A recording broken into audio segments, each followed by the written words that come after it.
Hi. റിലേഷൻഷിപ്പിലായാലും കുടുംബജീവിതത്തിലായാലും സൗഹൃദത്തിലാണെങ്കിൽ പോലും ബന്ധങ്ങൾ നശിക്കുന്നതിന് പ്രധാനമായും 5 കാരണങ്ങളാണുള്ളത്. 1. അവഗണന.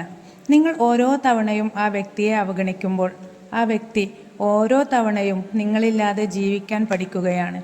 നിങ്ങളുടെ മുൻഗണനകളിൽ വരുന്ന മാറ്റങ്ങൾ അവർ ശ്രദ്ധിക്കും.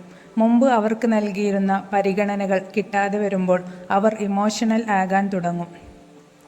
ആ വ്യക്തി സാവധാനത്തിൽ നിങ്ങളില്ലാതെയും ജീവിക്കാൻ പറ്റും എന്ന് ബോധ്യമാകും അവർക്ക്.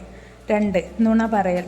നിങ്ങൾ ഒരു വ്യക്തിയോട് കള്ളം പറഞ്ഞുവെന്ന് മനസ്സിലാകുമ്പോൾ അവർ പറ്റിക്കപ്പെട്ടു എന്ന വേദനയാണ് അവർക്ക് നിങ്ങൾ നുണ പറഞ്ഞതിനേക്കാൾ ഏറെ ഉണ്ടാക്കുന്നത്. സ്നേഹിക്കുന്ന ഒരാളാൽ പറ്റിക്കപ്പെടുന്നത് ഏറ്റവും വേദനയുണ്ടാക്കുന്ന ഒന്നാണ്. 3. മെസ്സേജ് അയക്കാതെയോ മിണ്ടാതെയോ ഇരിക്കുന്നത്.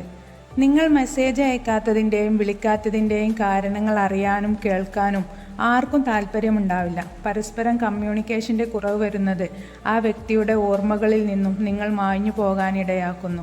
അല്ലെങ്കിൽ നിങ്ങളുടെ ജീവിതത്തിൽ ആ വ്യക്തിക്ക് യാതൊരു സ്ഥാനവുമില്ല എന്നവർക്ക് തോന്നിത്തുടങ്ങുന്നു. 4.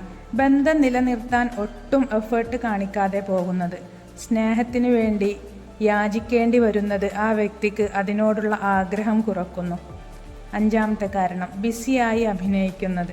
ഒരാൾ എത്ര തിരക്കിലാണെങ്കിലും ഒരു വ്യക്തിക്ക് വേണ്ടി മാറ്റിവെക്കാൻ അവർക്ക് സമയം കിട്ടും. ഒരു പേഴ്സൺ തിരക്കിലാകുന്നതും തിരക്കുള്ളതായി അഭിനയിക്കുന്നതും തമ്മിൽ വലിയ വ്യത്യാസമുണ്ട്. അതുവരെ തങ്ങൾക്ക് വേണ്ടി ടൈം മാറ്റിവെച്ചവർ പെട്ടെന്ന് ബിസിയായി മാറുമ്പോൾ ബന്ധങ്ങളിൽ തീർച്ചയായും വിള്ളലുകൾ തുടങ്ങും. ഒരു ബന്ധവും ഒറ്റ രാത്രി കൊണ്ട് അവസാനിക്കുന്നതല്ല. നമ്മുടെ ശ്രദ്ധ കുറവ് കൊണ്ടും താല്പര്യമില്ലായ്മ കൊണ്ടും സംഭവിച്ചു പോകുന്നതാണ്. By motivation Malayalam.